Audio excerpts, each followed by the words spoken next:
Nam with Sacha Dunable, the jack of all trades. You're a musician slash owner of Dunable Guitars. So congratulations on, was it 10 years? Almost 10 years, yeah. 2014, the company officially started, yeah. I mean, a lot of people know you as the guy from Intronaut, amongst many other bands. So, at what point was it?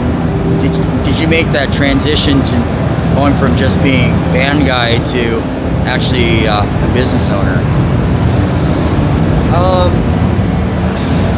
I feel like once there was like other people in there helping me, and like, it becomes more about just like work that I do, to make extra money, and also and then evolves into like earning, salaries for multiple people. That's when I felt the weight of responsibility that a business owner feels, I guess. And then, also just when they're kind of just out there more in the public eye, I think as far as stores carrying them and bands playing them, that's when it becomes, it's something that's just not just Sacha in his garage, it's became like a brand. And I guess that was probably, probably around 2015 or something like that. Okay. So did you ever, when you first started Dunable Guitars, did you go in with the intentions that it was going to be an actual company, or more like you just want to make guitars that you wanted to? Not at all. I wanted to make guitars because, for one, I could never afford a nice guitar, but then also, it was kind of just a way to kind of supplement my income, just like in between touring that, during these years, like when I was doing like guitar repair and teching and all that stuff, making a guitar kind of felt like, if I could just like sell one, a couple of these a year, that would like help out. I guess in the back of my mind, kind of thought that maybe there was potential to like have like this small little kind of operation, but nothing like what it's kind of become. Because you went from like the musician guy making guitars to like a lot of the name guys are actually coming to you to make guitars, right? Yeah, I think it just, I don't know, it's crazy, but it makes sense. I think it kind of just spreads, through like that community of like players, that see each other playing stuff, and their fans who also play guitars, sing and stuff, and it just kind of like over time it just kind of just, and they tell two friends and they tell two friends, and then so on and so on. It's just like before you know it, like everybody that I can't even believe is hitting me up. It's wild. So you got guys like from High on Fire and guys like that. It's like they're a little more than just your friends. So. Those guys, Jeff from High on Fire specifically, he was an early adopter, or whatever you want to say, where he was one of the first people to hit me up and say like, hey, like, want to make me something? And then, lo and behold, High on Fire, that's a band that like every other band or every player into that kind of music looks to that kind of band, what's a good piece of gear, what's a good guitar, what's a good pedal or whatever. So they're like the tastemakers in a way, or I hate to even say this word out loud because it makes me cringe, but influencers, like that's how it goes, Who are some of the other guys that you build guitars for? Because you kind of do things kind of differently. You kind of do them more individually, and then you don't really mass produce like one or two models, right?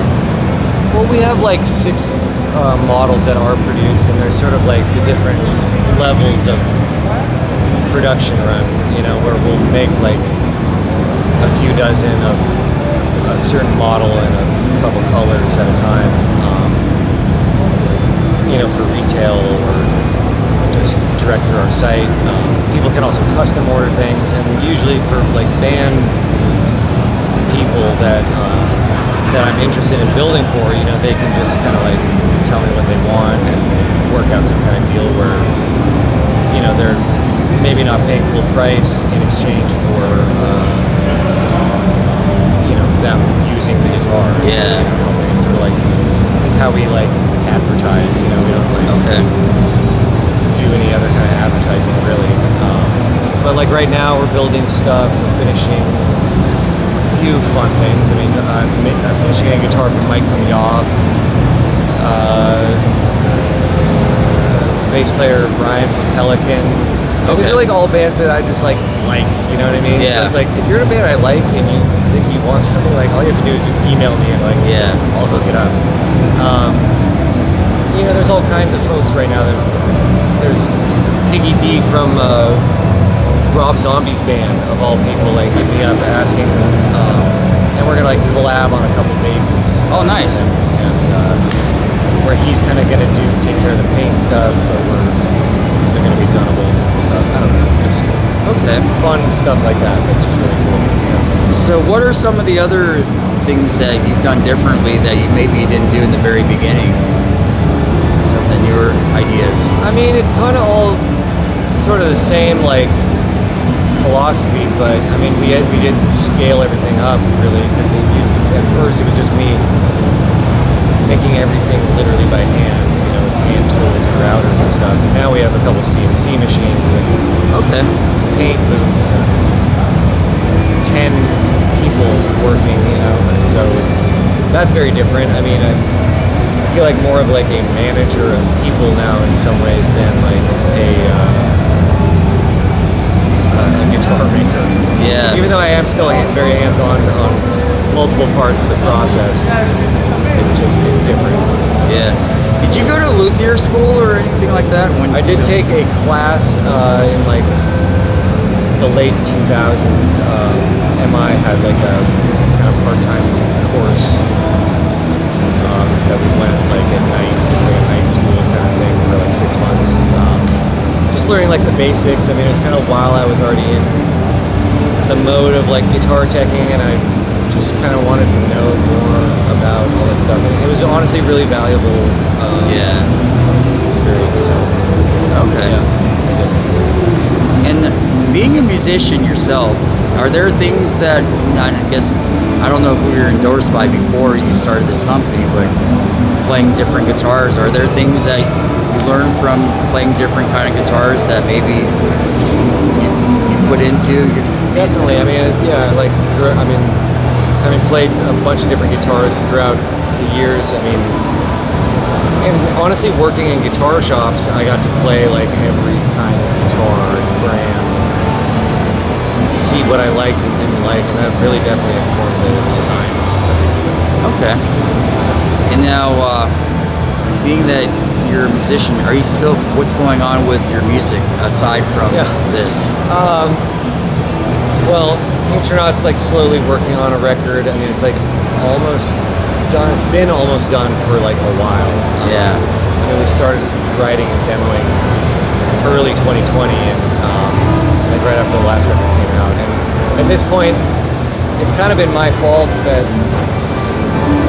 it's been so slow, because busy. I'm just busy, man. The last couple of years were crazy during like the pandemic times, and having to grow this operation. But yeah, I mean, I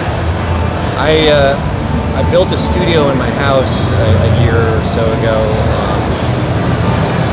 so that I would have no excuse but to like not work on music still. So I still am trying to, but the last 6 months have been really stressful. 12 months, I would say. So haven't really had a lot of time to work on and finalize like multiple records. I mean, I feel like I have like the Intronaut record, and I have like multiple imaginary bands that I'm just kind of like messing around with, that one day could be something that I just hopefully will finish. So next year you're going to be doing security for your own signing, and you're No, I won't be here next year. I'll still be napping after this one. Okay, so I guess this is the question I always ask. Like, how do you feel about being? Do you see yourself as like an entrepreneur and or an influencer? Being that, I guess you have your own business, but you're also kind of like leading. You're sort of like the early bird when it comes to like these more customized guitar art companies that kind of cater to just like certain niches versus like just in general. I mean, I feel like I did when starting this operation. Kind of, I'm sure I'm not the first guitar maker to like offer like kind of a. Well, I know I'm not the first guitar maker to offer like custom builds, but like as far as like a guitar brand that is almost like built around the idea of like mass customization, I don't think I'm the first, but like it was sort of what I had in mind, and I don't know if I was taking that kind of idea from somebody else, but there's definitely other like industries where that was already a thing. Like, Yeah. You know, automobile manufacturing, I feel like was always kind of like based on the whole options thing. I mean, clothing, I feel like, you know, like shoes and stuff, we're kind of getting into that. And I think at the time, I feel like I was talking to somebody and learning just about how that really was kind of like how the future of retail is going to really be, because with the world being so small now, why wouldn't it, you know?